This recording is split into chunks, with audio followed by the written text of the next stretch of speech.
નમસ્તે. અહીં ઉપસ્થિત શ્રમણજી, ભીમસી સર, ખુશાલ સર, અશોક સર, હાર્દિક સર, દક્ષાબેન અને તમામ ગુરુજનો અને વિદ્યાર્થી મિત્રોને ધોરણ 10 અને 12ના દીક્ષાંત સમારોહમાં હું ગાર્ગી મુકેશભાઈ વાઘેલા આપનું હાર્દિક સ્વાગત કરું છું. ભમરાની નજર ફૂલોમાં વસી ગઈ છે, પણ અમારી નજર આ પુરુષાર્થમાં વસી એ જ ભાગ્યની વાત છે. આમ તો આ શાળામાં મેં મારી ભણતરની અડધી જિંદગી એટલે કે 7 વર્ષનો સુવર્ણ સમયગાળો અહીં પસાર કર્યો છે. આ વર્ષે અભિપ્રાય આપવાનો વિચાર તો નહોતો, પણ એમ થયું કે અહીં ઘણું એવું મળ્યું છે જેનાથી મને ખૂબ જ સંતોષ છે. શાળા દ્વારા મને ઘણી સફળતાઓ પ્રાપ્ત થઈ છે અને ક્યારેક તો શાળા પર મને બહુ ગુસ્સો પણ આવ્યો છે, અને એ તો કાળ અને કિસ્મતની વાત છે.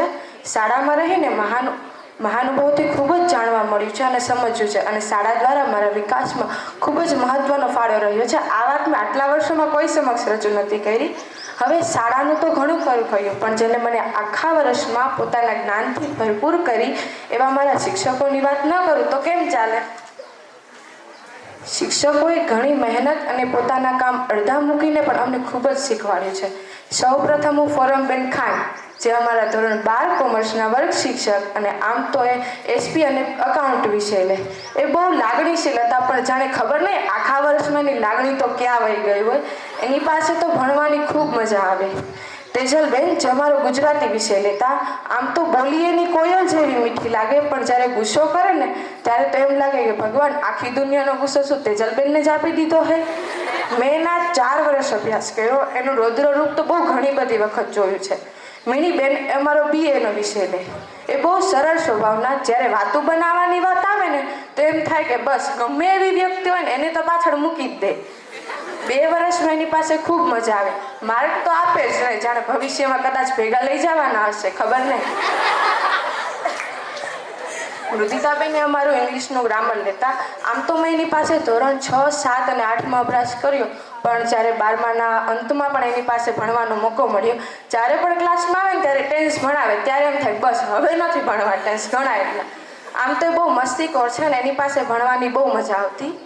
સોનલબેન અમારું ગુજરાતી વિષય લે. આમ તો એ સાવ છેલ્લે આવ્યા, પણ એને પણ પોતાના જ્ઞાન અમને આપવાનો પૂરો પ્રયત્ન કર્યો.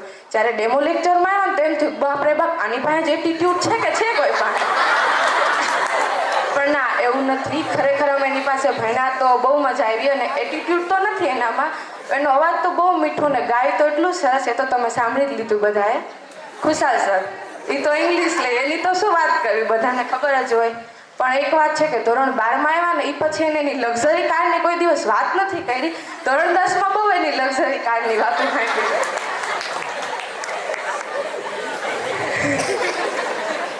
સ્વભાવે તો બહુ સરળ છે. ઇંગ્લિશમાં ખૂબ મહેનત કરવાનું કે સર તમને ઇંગ્લિશ આવડે ને એટલે ગમે, અમને ન આવડે તો એમાં અમે તો શું કરીએ. આવું એને કહી તો ન શકાય, કેમ કે વળી પાછું લાંબુ લેક્ચર સાંભળવાનું થાય. સરે ભણાવવાની બહુ મજા કરાવી અને આનંદ અને ઉત્સાહથી ભણાવ્યા. આખા વર્ષના બાના પછી આખરે તારીખ 3/3/2024ના રોજ મુન્દ્રા ખાતે અદાણી કંપનીની મુલાકાત તો લઈ ગયા. ભેગા ધોરણ 11 વાળા હતા, પણ હાલ કાંઈ વાંધો નહીં.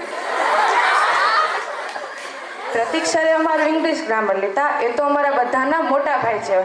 કોઈ પણ અમને અમારી મોટા ભાઈની જેમ રહે, અને અમને જ્ઞાન આપવામાં કોઈ દિવસ એને ખામી રહેવા નથી દે. ઇંગ્લિશ બોલે એટલે એમ થાય કે શું નદીનું પૂર નીકળ્યું આપણી પાસેથી. ક્યારેક સર બહુ ગુસ્સે થાય, ત્યારે તો એમ થાય કે પ્રતિક સર છે કે બીજા કોઈ છે આપણી સાથે. એની પાસે ભણીને મને દિલથી આનંદ થાય છે. નીરજ સર તો ઇકો વિષય લે. પહેલાં તો સ્ટાર્ટિંગમાં આવ્યા ને તો એમ થયું કે બસ આ સર જેવા સર અમને કોઈ દિવસ ન મળી શકે. આ હકીકત છે, પણ અમુક વખત આ હકીકતો પણ અમારી સપનામાં ફેરવી છે નીરજ સરે.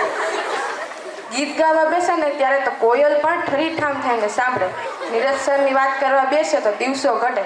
ટૂંકમાં એની પાસે ભણવાની મજા આવી, અને એની નજર એટલે તો શું વાત કરવી. પોતે ગમે એ કામ કરતા હોય ને આખા ક્લાસમાં નજર હોય, એમાં ગમે અમે વાતો કરતા હોય સરની નજર પડી જ જાય.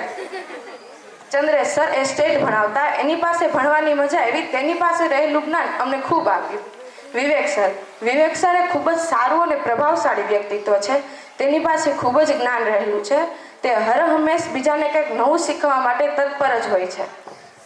નિખિલ સર એ ખૂબ જ્ઞાની માણસ છે, પણ તે હંમેશા મસ્તીના મૂડમાં જોય. તેવું વ્યક્તિત્વ બધાના જીવનમાં ખૂબ જ અસર કરી જાય છે. સાગર સર એ સંસ્કૃત વિષય લે.